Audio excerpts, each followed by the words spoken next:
नमस्ते दोस्तों, आज मैं फिर एक नई वीडियो लाया हूँ और आपको अच्छा लगे तो ठीक है, तो वीडियो देखिएगा। तो आज मैं लाया हूँ श्रीमद् भागवत सुधा सागर से अश्वत्थामा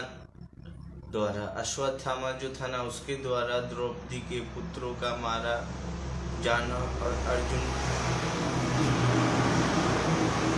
अर्जुन का अश्वत्थामा पे मारदंड, इसका वीडियो बनाया था। तो अब मैं इसका ये बता रहा हूँ कि जब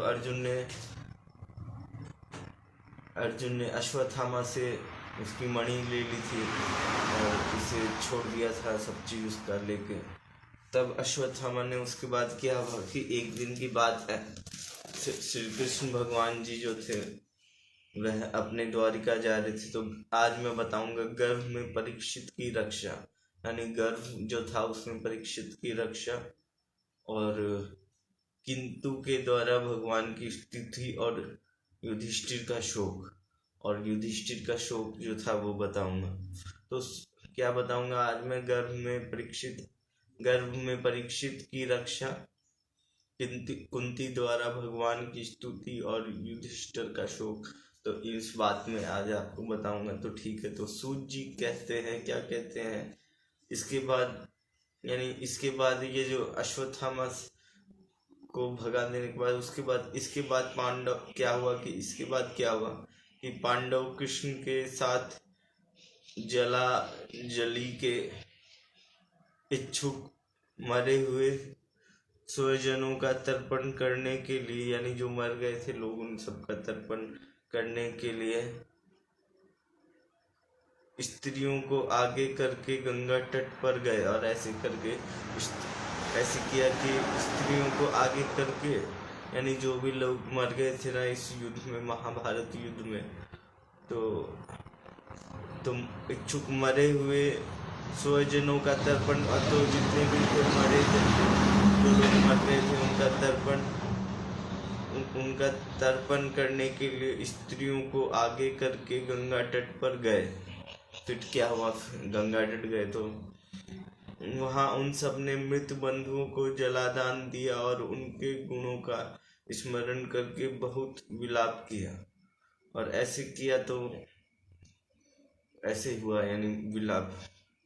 तो क्या हुआ, यानी वहां उन सब मृतिक बंधु को जलदान कर दिया, वहां जितने भी मृतिक सबका जलदान कर दिया और उनके गुणों का स्मरण करके बहुत विलाप किया, और उनके जो गुण थे उनका स्मरण किया लोगों ने सब, तो बहुत विलाप किया वहाँ पे लोगों ने। तो ठीक है। तदंतर भगवान के चरण कमलों की धूल से पवित्र गंगा जल में पुनः स्नान किया, और ऐसे करने के बाद तदंतर भगवान के चरण कमल की धूल और भगवान श्री कृष्ण की चरण कमल की धूल से पवित्र गंगा जल, और उससे पता है क्या हुआ, पवित्र जो गंगा जल थी पुनः स्नान किया और स्नान कर दिया। ठीक है। वहां अपने भाइयों के इस साथ कुरुपति महाराज युधिष्ठिर, तो वहां अपने क्या हुआ कि वहां अपने जो भाइयों के साथ था कुरुपति महाराज युधिष्ठिर थे, धृतराष्ट्र थे, पुत्र शोक थे, व्याकुल गांधारी थी, कुंती थी और द्रौपदी थी। यानी उस गंगा नदी के तट पर ये सब थे।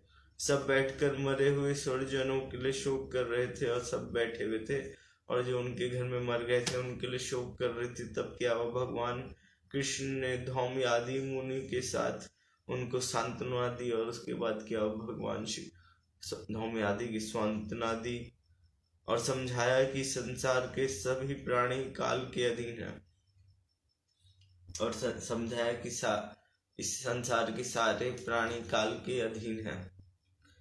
मौत से किसी को कोई बचा नहीं सकता, और मौत जो आती है उससे कोई किसी को बचा नहीं सकता है। इस प्रकार भगवान ने कृष्ण के अजात शत्रु महाराज, और इस प्रकार क्या हुआ, भगवान जो कृष्ण थे उन्होंने क्या किया, अजात शत्रु महाराज युधिष्ठिर को और अजात शत्रु वह महाराज युधिष्ठिर को उनका वह राज्य और उन महाराज युधिष्ठिर का जो राज्य था जो जो दूती ने छल से छीन लिया था, और जिसने छल और ये जो प्रेमी जो था उसने छल से छीन लिया था वह वापस दिला दिया कृष्ण जी ने युधिष्ठिर को। और द्रौपदी के केशों का स्पर्श करने से जिनकी आयु क्षीण हो गई थी, और द्रौपदी के केशों की जो आयु क्षीण हो गई थी, उन दुष्ट राजाओं का वध कराया और वैसे जो दुष्ट राजाएं थे उनका वध करवा दिया। साथ ही युधिष्ठिर के द्वारा उत्तम सामग्री से तथा पुरोहितों से 3 अश्वमेध यज्ञ कराया, यानी फिर इतने सारे अश्वमेध यज्ञ कराया। युधिष्ठिर ने 3 अश्वमेध यज्ञ कराए। इस प्रकार युधिष्ठिर के पवित्र यश को 100 यज्ञ करने वाले इंद्र यश की तरह सब ओर फैला दिया। और ऐसे क्या हुआ, ये जो इसने यज्ञ जो कर, साथ ही युधिष्ठिर द्वारा उन सामग्रियों तथा पुरोहितों से 3 अश्वमेध जो 3 यज्ञ करवाए ना, उसी प्रकार युधिष्ठिर, ठीक है, इस प्रकार क्या हुआ, युधिष्ठिर के पवित्र यश को 100 यज्ञों करने वाला फिर उससे क्या हुआ, इंद्र की तरह पाया उसमें, ठीक है। इसके बाद भगवान कृष्ण वहां से जाने का विचार किया और इसके बाद सोचा कि अब तो भगवान से कृष्ण सोते अब मैं चलता हूँ द्वारिका, और ठीक है, उन्होंने इसके लिए पांडवों से विदा ली और उसके लिए उन्होंने पांडवों से विदा ली और व्यास आदि ब्राह्मणों का सत्कार किया। उन लोगों ने भी भगवान का बड़ा ही सम्मान किया बहुत सम्मान किया। तदंतर सात्यता की और उद्धव के साथ द्वारिका जाने के लिए वे रथ पर सवार हुए। और जैसे ही कृष्ण जी अब रथ पे सवार हो गए हैं द्वारिका जाने के लिए, उसी समय क्या हुआ कि उन्होंने देखा कि उत्तरा जो है वो भय से व्याकुल होकर सामने दौड़ी चली आ रही है। कृष्ण जी देखे, हाँ भाई ये उत्तरा है, ये भय से व्याकुल होकर दौड़ी चली आ रही है। क्या हुआ कि उस उत्तरा ने कहा, देवाधिदेव जगदीश्वर आप महायोगी है। बोला, देवाधिदेव जगदीश्वर आप महायोगी है, आप मेरी रक्षा कीजिए। और बोला कि आप मेरी रक्षा कीजिए, आपके अतिरिक्त इस लोक में मुझे अभय देने वाला और कोई नहीं है। और आप ये जो लोक है इसमें श्री कृष्ण भगवान आप ही मुझे अभय दे सकते हैं, तो और कोई नहीं है, क्योंकि यहाँ सभी परस्पर एक दूसरे की मृत्यु की, और यहाँ पे क्या है, परस्पर एक दूसरे की मृत्यु के निर्मित बन रहे हैं। और ठीक है, तो ऐसे निर्मित बन रहे हैं। प्रभु आप सर्वशक्तिमान है। बोला कि प्रभु आप सर्वशक्तिमान है। ये दहकते हुए लोहे के बाण मेरी ओर दौड़े आ रहे हैं। और बताया कि ये देखिए, ये लहकते हुए बाण है लोहे के दहकते हुए, और ये मेरे पास आ रहे हैं। स्वामी यह मुझे भले ही जला डाले, और ये जो लोहे के बाण है ये स्वामी मुझे कृष्ण जी ये चाहे जला डाले, परंतु मेरे गर्भ को नष्ट ना करे, परंतु मेरा जो गर्भ है उसे नष्ट ना करे, मुझे जला डाले, लेकिन ऐसी कृपा कीजिए। और बोला कृष्ण जी को कि ऐसी कृपा कीजिए। तो फिर क्या वासुदेव जी कहते हैं, भक्त वत्सल्य भगवान कृष्ण उनकी बात सुनते ही जान गए। और ये जैसे ही उसने बताया कि ये जो बाण आ रहे हैं आग के, तो कृष्ण जी को जैसे ही भगवत्सल्य भगवान कृष्ण को उनकी बात सुनते ही जान गए कि अश्वत्थामा ने पांडवों को वंश और अश्वत्थामा ने जो था ना, वो पांडवों का वंश जो था उसे निर्जीव करने के लिए ब्रह्मास्त्र का प्रयोग किया है। और ऐसे उसने ब्रह्मास्त्र का प्रयोग कर लिया। शौक जी उसी समय पांडवों ने भी देखा कि जलते हुए 5 बाण हमारी ओर आ रहे हैं। और फिर ये देखा, यानी कृष्ण जी को पता चल गया कि ये जो, ठीक है, उन पांडव पांडव का जो वंश थे उसको निर्बीज करने के लिए है ना, ये अश्वत्थामा ने ब्रह्मास्त्र चलाया था।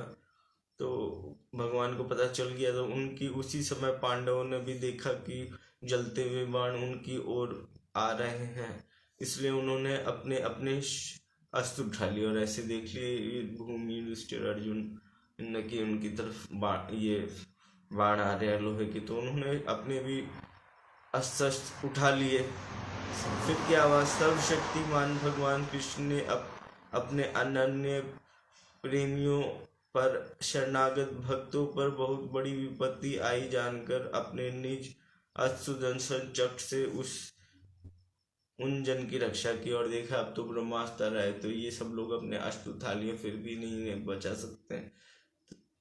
तो फिर भगवान श्री कृष्ण ने क्या किया कि क्योंकि ब्रह्मास्त्र का भगवान के अलावा कोई, यानी भगवान ब्रह्मास्त्र का बहुत, यानी उसे आम आदमी नहीं तोड़ सकता, यानी उससे पूरी दुनिया ही समाप्त हो जाती, ये आधी दुनिया समाप्त। ठीक है, तो सर्वशक्तिमान भगवान कृष्ण ने अपने अनन्य प्रेम से क्या हुआ, श्री कृष्ण ने अपने अनन्य प्रेम से किया शरणागत भक्तों पर बहुत बड़ी विपत्ति आई जानकर, और देखा कि अब उसके जो भक्त हैं उस पर विपत्ति आ गई है। तो शरणागत भक्तों पर बहुत बड़ी विपत्ति आई जानकर निज अष्ट सुदर्शन चक्र उस निज जनों की रक्षा की, और उस समय भगवान का जो सुदर्शन चक्र था उससे उन्होंने रक्षा की। योगेश्वर श्री कृष्ण समस्त प्राणियों के हृदय में विराजमान आत्मा है, और योगेश्वरी जो श्री कृष्ण है यह जो है ना समस्त प्राणियों के हृदय में विराजमान आत्मा है, यानी श्री कृष्ण जो है हर एक प्राणी की आत्मा के अंदर विराजमान है। इस संसार में जितने भी आदमी हैं, जिस भी धर्म के हैं, सबके हृदय में भगवान कृष्ण विराजमान है, विराजमान आत्मा है। ठीक है, उन्होंने उत्तरा के गर्भ को पांडवों की वंश परंपरा चलाने के लिए अपनी माया के कवच से ढक दिया, और कि ये जो इनकी ये जो है क्या किया, उत्तरा का जो गर्भ था जिसकी ओर वो अश्वत्थामा ने जो ये क्या बोलते हैं ब्रह्मास्त्र फेंका था, चला दिया था, तो उत्तरा के गर्भ को पांडवों की वंश परंपरा चलाने के लिए अपनी माया के कवच, और वो अब वंश चलाने के लिए पांडवों का बच्चा था, तो उस वंश चले उसके लिए भगवान श्री कृष्ण ने क्या किया, एक वंश परंपरा चलने के लिए माया का कवच रूप से उसे ढक दिया। फिर क्या हुआ, शौकन जी यदि ब्रह्मास्त्र अमोघ है, और बताए शौकन जी आप बताइए कि ब्रह्मास्त्र तो अमोघ है और उसका निवारण का कोई उपाय भी नहीं है, और उसका ब्रह्मास्त्र चला दिया तो उसका तो उपाय ही नहीं है निवारण का। तो फिर भी भगवान कृष्ण के तेज के सामने आकर वह शांत हो गया, और वह जो ब्रह्मास्त्र जो था, जब उसकी पावर, जब भगवान के पावर के सामने आई तो वो बहुत कम हो गया और वह शांत हो गया उसके सामने आके।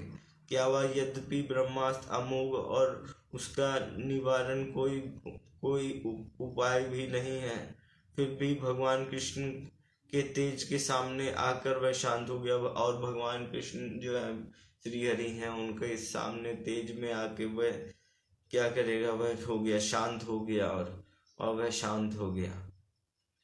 यह कोई आश्चर्य की बात नहीं समझनी चाहिए, और यह जो बात है ये कोई आश्चर्य की बात नहीं समझनी चाहिए, क्योंकि भगवान तो सर्वाश्रमय है वे ही, और ये जो भगवान जो है ये क्या है, सर्वाश्रमय है वे ही अपनी निज शक्तियां माया से स्वयं अजन्मा होकर भी इस संसार की सृष्टि की रक्षा और संहार करते हैं।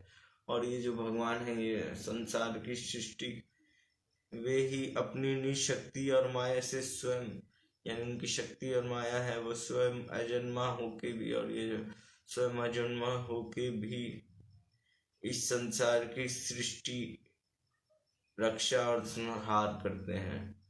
ठीक है।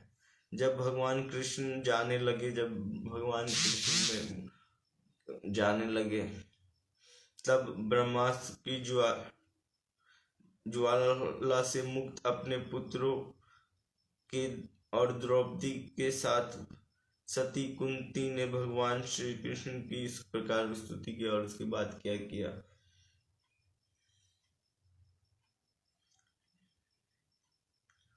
तो फिर क्या हुआ, कुंती ने क्या कहा वो देखते हैं। आप समस्त जीवों के बाहर और भीतर एक रस स्थित है। आप समस्त जो है जीवों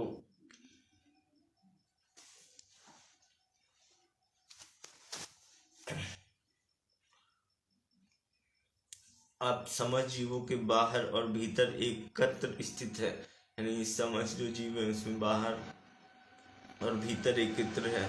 फिर भी इंद्रियां और वृत्तियों से देखे नहीं जाते, और फिर भी इंद्रियां वृत्तियों से देखा नहीं जाते, क्योंकि आप प्रकृति से परे आदि रूप परमेश्वर है। और आप उससे परे आदि रूप परमेश्वर है। मैं आपको नमस्कार करता हूँ और मैं आपको नमस्कार करता हूँ। इंद्रियों से जो कुछ जाना जाता है उसकी तह में जो विद्यमान रहते हैं और अपनी ही माया के पर्दे से अपने के ढके रहते हैं। यानी क्या हुआ कि इंद्रिय यानी द्रौपदी ने सो समस्त जीवों को बोला कि आदि पुरुष आप परमेश्वर है, मैं आपको नमस्कार करती हूँ। इंद्रियों से जो कुछ जाना जाता है उसकी तह में आप विद्यमान रहते हैं। आप ही माया के पर्दे से आपको ढके रहते हैं। ठीक। ना अबोध नारी आप, मैं अबोध नारी आप अविनाशी पुरुषोत्तम का को भला कैसे जान सकती हूँ। बताया कि मैं तो अबोध नारी हूँ, मैं आप जैसे पुरुषोत्तम को कैसे जान सकती हूँ। जैसे मूढ़ लोग दूसरा वेश धारण किए हुए नट को प्रत्यक्ष देख कर भी नहीं पहचान सकते, और जैसे ही मूढ़ लोग नहीं देख के नहीं पहचान सकते, वैसे ही आप दिखते हुए भी नहीं दिखते, और उसी तरह आप दिखते हुए भी नहीं दिखते हैं। आप शुद्ध हृदय वाले विचारशील हैं। आप जो है शुद्ध हृदय वाले हैं। कृष्ण जी को बोला आप विचारशील हैं, आप जीवन मुक्त हैं। आप परमहंसों के हृदय में अपनी प्रेममयी भक्ति का सृजन करने के लिए अवतरित हुए हैं, और आप इसलिए अवतरित हुए हैं। फिर भी मैं अल्प बुद्धि, और फिर भी मैं जो हूँ अल्प बुद्धि स्त्रियां आपको कैसे पहचान सकती हैं, और आपको हम सब अल्प बुद्धि स्त्रियां कैसे पहचान सकती हैं। आप कृष्ण वासुदेव देवकी नंदन नंद गोपाल लाडले के लाल गोविंद को हमारा बारंबार पर और ये जो हुआ फिर क्या हुआ, आप जो है कृष्ण है, वासुदेव है, देवकी नंदन है, नंद गोपाल के लाडले लाल गोविंद को हमारा बारंबार प्रणाम करते हैं। प्रणाम है, ठीक है। तो प्रणाम है जिसका नाभि से ब्रह्मा का जन्म स्थान कमल प्रकट हुआ है, और जिस ब्रह्मा जी ने सृष्टि बनाई है, संसार बनाया है, और जिसकी नाभि से भगवान श्री हरि के नाभि से ब्रह्मा जी निकले हैं, यानी कमल, ठीक है। तो जिनकी नाभि से ब्रह्मा का जन्म स्थान कमल प्रकट हुआ है, जो सुंदर कमलों की माला धारण करते हैं, जिनके नेत्र कमल के समान विशाल और कोमल है, यानी जिनके नेत्र कमल के जिनके जो ठीक है, जिनके नेत्र कमल के समान विशाल और कोमल है, जिनके चरण कमलों में कमलों का चिन्ह है श्री कृष्ण, ऐसे आपको मेरा बारंबार नमस्कार, और ऐसे श्री कृष्ण जी को मेरा बारंबार नमस्कार है। हर्षि के जैसे आप दुष्ट कंस के द्वारा कैद की हुई और चिरकाल से शोकग्रस्त देवकी की रक्षा की थी, वैसे ही पुत्रों के साथ मेरी भी आपने बार बार विपत्ति से रक्षा की है। ठीक है, तो ये बात है। क्या हुआ, क्या बात है? जैसे आपने दुष्ट, ये जो कंस था, कंस के द्वारा कैद की हुई, और कंस ने जो आपके माता पिता को कैद कर रखा था चिरकाल से, आप शोक, और वह कैद बड़ी बड़ी शोकग्रस्त हो गई थी, तो उस देवी की रक्षा की थी।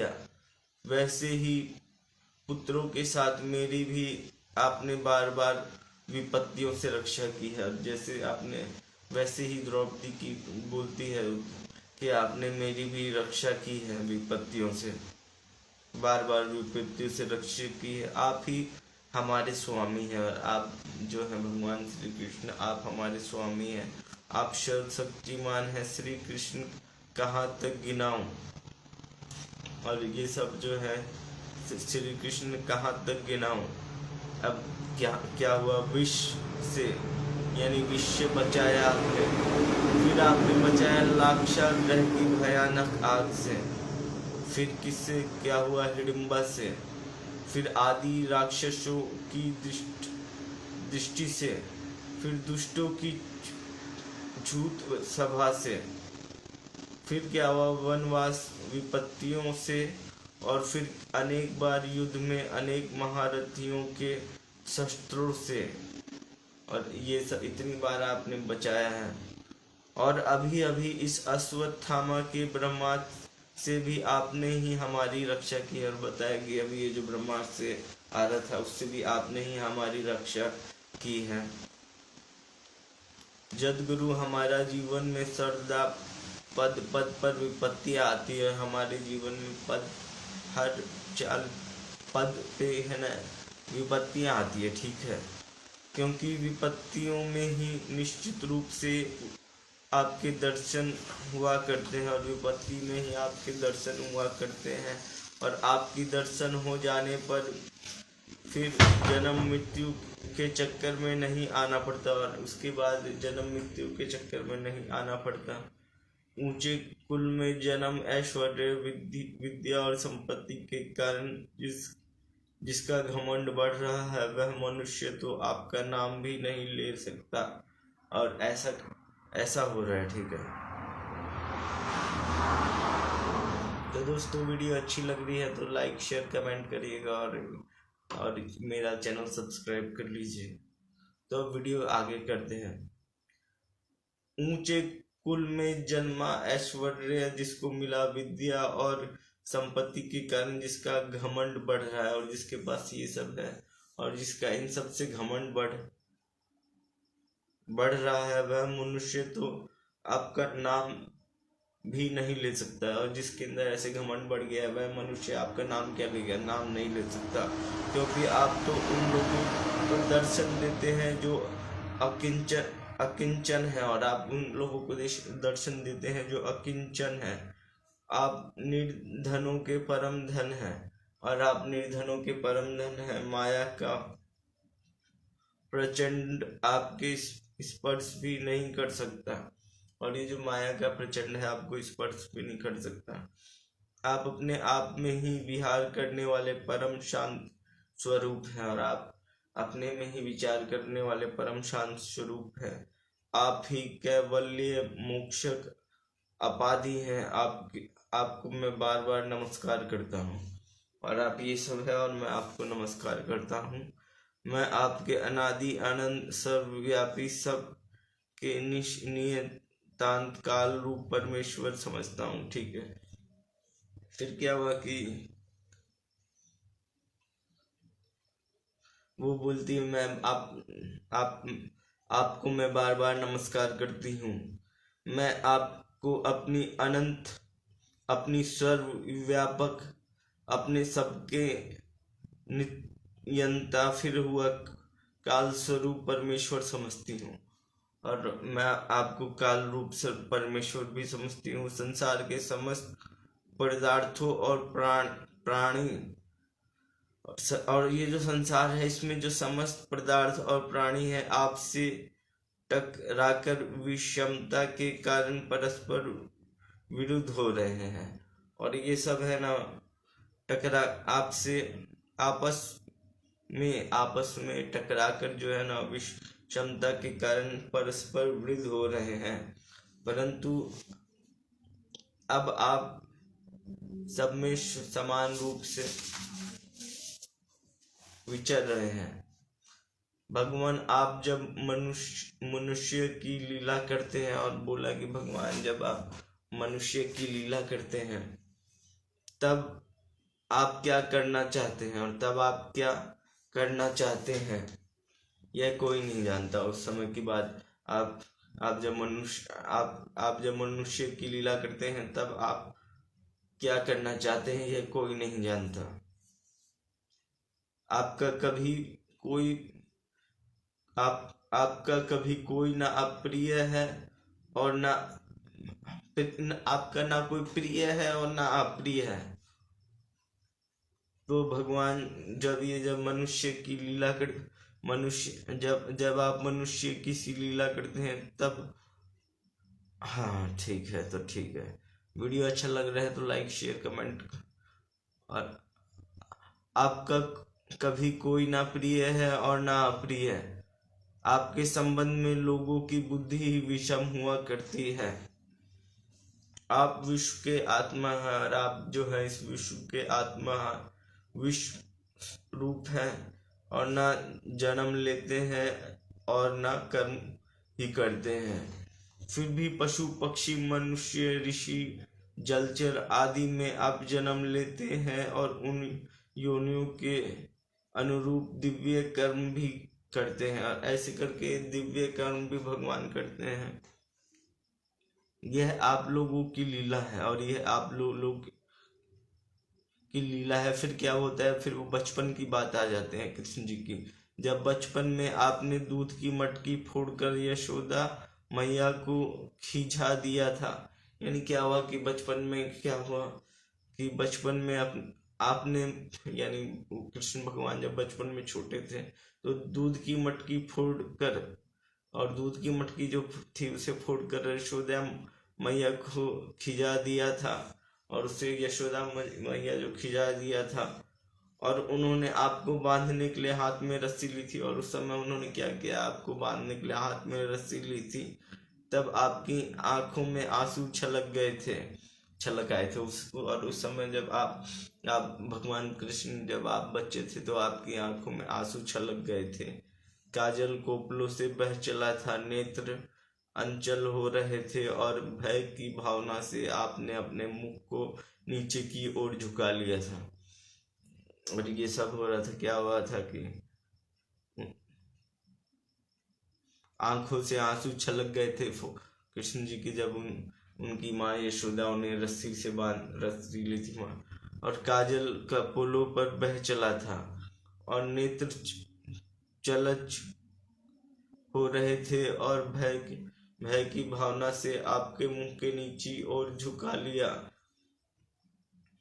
आपकी उस दशा का लीला छवि का ध्यान करके मैं मोहित हो रही हूँ। और बताए कि इससे मैं मोहित हो रही हूँ। भला जिससे भय मानता है उसकी यह दशा, और जिसे भय भी भय मानता है उसकी यह दशा हो रही है कि उसके आंखों से भय से आंसू आ गए। तो ऐसे भगवान कृष्ण के उस समय बचपन में दशा हो गई थी। तो फिर क्या हुआ, अपने अजन्मा होकर भी जन्म क्यों लिया। और आप तो भगवान श्री हरि हैं, आप अजन्मे हैं, फिर भी आपने जन्म क्यों लिया कृष्ण के रूप में। इसका कारण बतलाए हुए कोई महापुरुष योग कहते हैं कि, और इसका ये जो कारण है कई महापुरुष क्या बताते हैं कि मल या चल की कीर्ति का विस्तार करने के लिए उसमें चंदन प्रकट होता है। वैसे ही अपने प्रिय भक्त पुष्य श्लोक राजा युद्ध की कार्तिक विस्तार के लिए ही आपने उनके वंश में अवतार ग्रहण किया है। ठीक है, तो ठीक है। दूसरे लोग यो तो कहते हैं कि वसुदेव और देवकी पुनर्जन्म में, और ये जो अब फिर क्या होता है, वैसे तो अपने दूसरे लोग तो ये कहते हैं कि वासुदेव और देवकी ने पुनर्जन्म में आपसे यही वरदान प्राप्त किया था, इसलिए आप अजन्मा होते हुए भी जगत के कल्याण और दैत्यों के नाश के लिए उनके पुत्र बने। और भगवान श्री कृष्ण अजन्मा होके भी जन्म लिए और क्या किए, जगत के कल्याण और दैत्यों के नाश के लिए उनके पुत्र बने। किस लिए बने पुत्र? क्योंकि उन्हें जगत का कल्याण करना था और दैत्यों का नाश करना था, तो इसलिए पुत्र बने। कुछ लोग यो कहते हैं कि यह पृथ्वी दैत्यों के अत्यंत भार से समुद्र में डूबते हुए जहाज की तरह डगमगा रही थी, और कुछ लोग यो कहते हैं कि जो पृथ्वी है ना, पृथ्वी में बहुत दैत्य हो गए थे, तो उसके भार से समुद्र में वह डूबते हुए जहाज की तरह डगमगा रही थी, तो इस रही थी, पीड़ित हो रही थी ये राक्षसों से। तब ब्रह्मा की प्रधान प्रार्थना से उसका भार उतारने के लिए आप प्रकट हुए, और ये जो राक्षसों से जो पृथ्वी पे भार हो गया था, जिससे पृथ्वी डूबने लगी थी, उससे आप बचाने के लिए आप प्रकट हुए।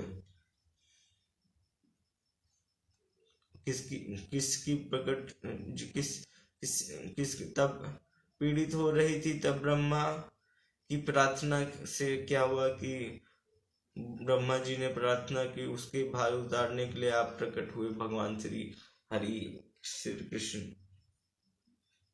ओम नमो नारायणाय, ओम नमो भगवते वासुदेवाय। ठीक है, तो कोई महापुरुष तो यो कहते हैं कि जो लोग संसार में अज्ञान, कामना और कर्मों के बंधन से जकड़े हुए पीड़ित हो रहे हैं, उन लोगों के लिए श्रवण और स्मरण करने, लोग लीला करने की विचार ही अपने अवतार ग्रहण किया है।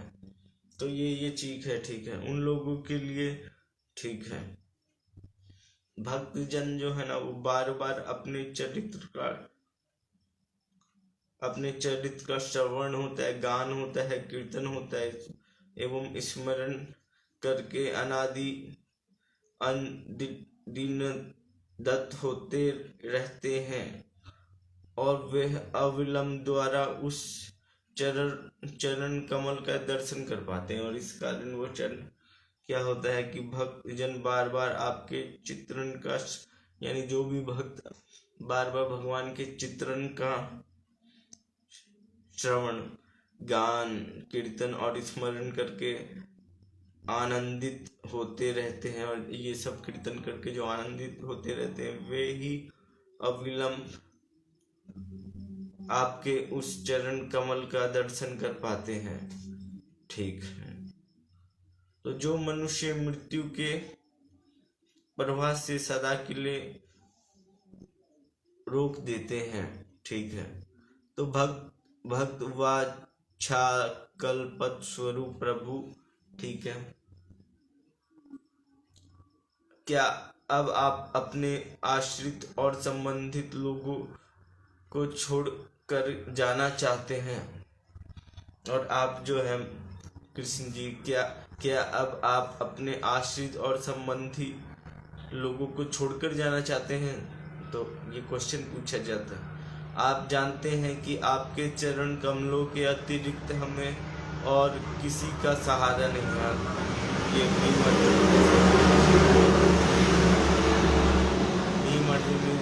सब बोलते हैं कि आप जानते हैं चरण कमलों के अतिरिक्त, आपके चरण कमलों के अतिरिक्त हमें किसी का सहारा नहीं है। और पृथ्वी के राजाओं के तो हम यूं ही विरोधी हो गए हैं, पृथ्वी के जितने भी राजा हैं, क्योंकि हम विरोधी हो गए हैं, क्योंकि हम बहुशक्तिमान बन गए हैं। जैसे जीवन के बिना इंद्रियां शरीरहीन हो जाती है, और जैसे जीवन के बिना जो इंद्रियां होती है शक्तिहीन हो जाती है, वैसे ही आपके दर्शन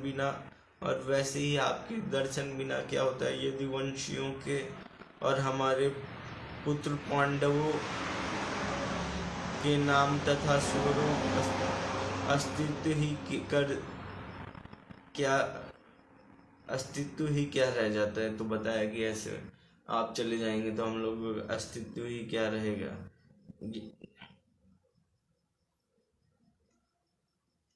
जैसे जीवन के बिना जो है ना इंद्रियां क्षीण हो जाती है, वैसे ही आपके दर्शन बिना, वैसे ही आपके दर्शन नहीं होंगे तो यदु वंशियों के हमारे पुत्र पांडव के नाम तथा स्वरूप का अस्तित्व ही क्या रह जाएगा। गदाधर आपके विलक्षण चरण चिन्हों से यह कुरु जंगाल देश की भूमि आज जैसी शोभायमान हो रही है, वैसे आपके चले जाने के बाद ना रहेगी। आपकी दृष्टि के प्रभाव से ही यह देश पकी हुई फसल तथा लता वृक्षों से समृद्ध हो रहा है। ठीक है, तो ये जो वन है, ये जो पर्वत है, ये जो नदी है और ये जो समुद्र है, आपकी दृष्टि से ही वृद्धि को प्राप्त कर रही है, और ये आपकी ही दृष्टि से वृद्धि को प्राप्त कर रही है। और आप जो है विश्व के स्वामी हैं, विश्व के आत्मा है, विश्व रूप हैं। आप जो है विश्व के स्वामी, आत्मा और विश्व रूप हैं। यदुवंशियों और पांडवों में मेरी बड़ी ममता हो गई है, और ऐसे बात हो गई है। आप कृपा करके सब जनों के साथ जोड़े हुए इस तरह को दृढ़ फांसी काट दीजिए। ठीक है, और फांसी काट दीजिए। श्री कृष्ण जैसे गंगा की अखंड धारा समुद्र में गिरती है, तो फिर श्री कृष्ण जी जैसे जो है ना गंगा की अखंड धारा जो है ना समुद्र में गिरती है, वैसे ही मेरी बुद्धि किसी दूसरे और ना जाकर आपसे ही निरंतर प्रेम करती है, और मेरी बुद्धि जो है कहीं दूर नहीं जाती और आपसे ही निरंतर प्रेम करती है। श्री कृष्ण अर्जुन के प्यारे सखा यदुवंशी शिरोमणि, आप पृथ्वी के भार रूप राजवेश्वरधारी दैत्यों को जलाने के लिए अग्नि स्वरूप है। और ये जो है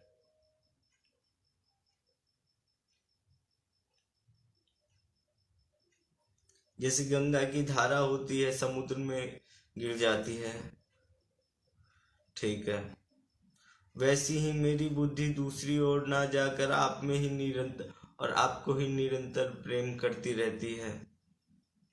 अर्जुन के प्यारे सखा यदुवंश शिरोमणि, आप पृथ्वी के भार रूप राजेशधारी दैत्यों का जलाने के लिए अग्नि स्वरूप है। ठीक है, आपकी शक्ति अनंत है और आपकी शक्ति जो है वो अनंत है। गोविंद, आपका यह अवतार गौ ब्राह्मण और देवताओं को दुख मिटाने के लिए ये ही है। योगेश्वर चराचर में गुरु भगवान में आपको नमस्कार करता हूँ। ठीक है, तो फिर ऐसे नमस्कार करते। फिर क्या हुआ, सूत जी कहते हैं,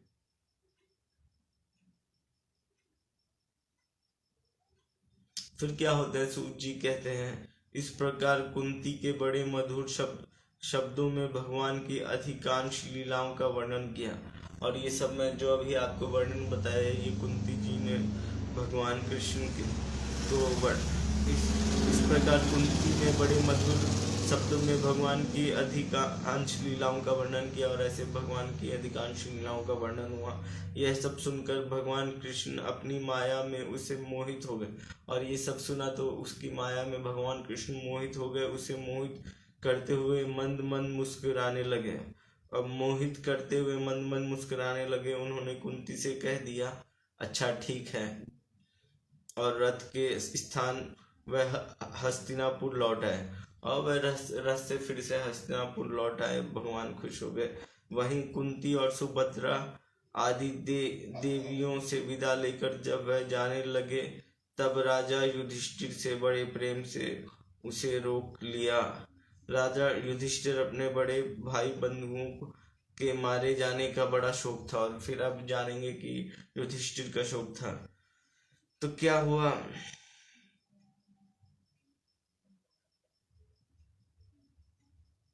और वहीं जब क्या हुआ, कुंती और सुभद्रा आदि देवियों से विदा लेकर जब वह जाने लगे तब राजा युधिष्ठिर ने बड़े प्रेम से उन्हें रोका। और जाने लगे तो युधिष्ठिर ने बड़े प्रेम से रोका। यादव ये जो राजा युधिष्ठिर को अपने भाई बंधुओं के मारे जाने का बड़ा शौक हो रहा था। और ये जो महाभारत हुई थी इसमें भाई बंधु हैं सारे मारे गए थे तो इसका शौक हो रहा था। फिर क्या हुआ, भगवान की लीला का मर्म जानने वाले व्यास आदि महर्षियों ने स्वयं अद्भुत चरित्र करने वाले फिर क्या हुआ, श्री भगवान कृष्ण भी अनेकों इतिहास कहकर उन्हें समझा। और फिर यानी ये जो युधिष्ठिर का हो गया था भगवान की लीला मर्म जानने, ठीक है। तो स्वयं अद्भुत चरित्र करने वाले भगवान श्री कृष्ण भी अनेक इतिहास कहकर उन्हें समझाने की चेष्टा की, परंतु ये जो युधिष्ठिर थे उन्हें सांत्वना नहीं मिली। उनका शोक नहीं मिटा कि इतने सारे लोग भाई बंधु मर गए, ठीक है। तो शोक नहीं मिटा। शोकांती ऋषि धर्मपुत्र राजा युधिष्ठिर को अपने स्वजनों के वध से बड़ी चिंता हुई और इससे वध से चिंता हुए वे विवेक युक्त चिंता स्नेह और मोह के वश में होकर कहने लगी, भला मुझ दुरात्मा के हृदय में बुद्ध मूल हुए इस ठीक है। तो दोस्तों ये वीडियो आपको कैसी लग रही है, तो अब मैं आपको बता रहा हूँ युधिष्ठिर का शोक। तो क्या हुआ, शौकंजी ऋषि धर्मपुत्र राजा युधिष्ठिर अपने स्वजन वध से बड़ी चिंतित हुए। वे अविवेक युक्त चित्त से स्नेह और मोह के वश में होकर कहने लगे, भला मुझ दुरात्मा के हृदय में बुद्ध मूल इस अज्ञान को तुम देखो। मैंने सियार कुत्ते के आहार और अनात्मक शरीर वाले अनेक अक्षौहिणी यानी अक्षौहिणी व बहुत बड़ी सेना का नाश कर डाला। और इतनी बड़ी अक्षौहिणी सेना की नाश कर डाली। मैंने बालक ब्राह्मण संबंधी मित्र चाचा हो गए, ताऊ हो गए, भाई हो गए, बंधु हो गए और गुरुजनों का द्रोह किया है। क्या किया है मैंने, बालक हो गए, ब्राह्मण हो गए, संबंधी हो गए, मित्र हो गए, चाचा हो गए, ताऊ हो गए, भाई बंधु हो गए और गुरुजनों हुआ उनका द्रोह किया है। करोड़ों वर्ष से भी नरक से मेरी छुटकारा नहीं हो सकती और करोड़ों वर्ष के नरक से भी मेरी छुटकारा नहीं हो सकती। यद्यपि शास्त्र का वचन है कि राजा यदि प्रजा का पालन करने के लिए धर्म युद्ध शत्रुओं को मारे तो उससे पाप नहीं लगता। और शास्त्रों में ये वचन है कि अगर राजा प्रजा का पालन करने के लिए धर्म युद्ध में शत्रुओं को मारे और प्रजा का पालन करने के लिए अगर राजा धर्म युद्ध में है ना शत्रुओं को मारे तो उसे पाप नहीं लगता। फिर भी इससे मुझे संतोष नहीं होता। स्त्रियों के पति और भाई बंधुओं को मारने से उनके मेरे द्वारा यहाँ जो अपराध हुआ है, यानी बोला है कि मेरे यहाँ जो अपराध हुआ है उसका मैं गृहस्थोचित यज्ञादियों के द्वारा मार्जन करने में समर्थ नहीं हूँ। और इतना मैंने किया है, मैं अगर यज्ञ भी कर लिया फिर भी मैं समर्थ नहीं हूँ, मार्जन करने में समर्थ नहीं हूँ। जैसे कीचड़ से गदला जल स्वच्छ नहीं किया जा सकता, जैसे कीचड़ से गजला जल को स्वच्छ नहीं किया जा सकता है, मदिरा से मदिरा की अपवित्रता नहीं मिटाई जा सकती, और मदिरा से मदिरिका की अपवित्रता नहीं मिटाई सकती। वैसे ही बहुत से हिंसा बहुल यज्ञों के द्वारा एक भी प्राणी की हत्या प्रत्यक्ष नहीं की जा सकती। तो दोस्तों मैंने बता दिया। वैसे ही बहुत से हिंसा बहुल बहुल यज्ञों के द्वारा एक भी प्राणी की हत्या प्रायश्चित नहीं किया जा सकता। तो ये था दोस्तों श्रीमद् भागवत सुधा सागर का गर्भ में परीक्षित की रक्षा कुंती द्वारा भगवान की स्तुति और युधिष्ठिर का शोक। तो ये मैंने आपको अध्याय बताया, आपको कैसा लगा? अच्छा लगा तो फिर बताइएगा। वीडियो देखने के लिए लाइक शेयर कमेंट करिए। Thank you, bye bye. फिर नई वीडियो आएगी, लाइक शेयर कमेंट सब्सक्राइब करिए मेरा वीडियो को।